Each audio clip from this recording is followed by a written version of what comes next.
आपण केस गळणे, तुटणे, केसात कोंडा होणे, केस अकाली पांढरे होणे अशा अनेक कारणांमुळे त्रस्त आहात का? श्री अंबिका हेअर ऑइल घेऊन आले आहेत केस उगवण्याचे क्रांतिकारी संशोधन. शिकाकाई, रीटा, आवळा, माका अशा अनेक नैसर्गिक आयुर्वेदिक घटकांपासून बनवलेले 100% आयुर्वेदिक तेल. मजबूत, मऊ, मुलायम आणि नवीन केसांच्या वाढीसाठी होममेड आयुर्वेदिक तेल. 100% आयुर्वेदिक चमत्कार. Shri Ambika hair oil. अधिक माहिती आणि ऑर्डर साठी संपर्क 70 755 65 355.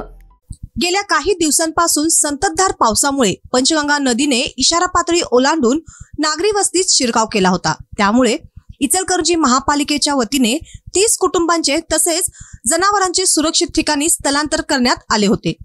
मात्र शनिवारी सायंकाळपासून नदीची पाणी पातळी घटू लागल्याने पूरग्रस्तांना दिलासा मिळाला आहे. शनिवारी सकाळी नदीची पाणी पातळी 68.8 फुटांवर पोहोचली होती. मात्र धरणातून विसर्ग कमी झाल्याने संध्याकाळी ती 68.4 फुटांवर आली.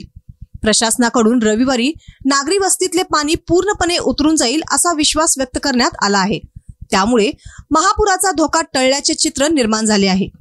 पूर परिस्थिती हाताळण्यासाठी महापालिकेच्या वतीने 42 सुरक्षित छावण्या सज्ज ठेवण्यात आल्या आहेत. शुक्रवारी सकाळी आयुक्त पल्लवी पाटील यांनी मळेभाग परिसराची पाहणी करून नागरिकांना तातडीने स्थलांतरित करण्याच्या सूचना केल्या होत्या. त्यानुसार लक्ष्मी दड्ड व कटके गल्ली भागातील 30 कुटुंबांसह 73 जनावरांचे स्थलांतर करण्यात आले.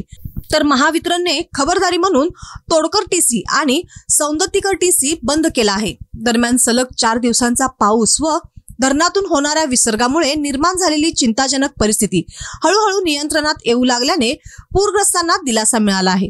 प्रशासनाचे सतत निरीक्षण सुरू असून धोका टळल्याचे स्पष्ट होत आहे.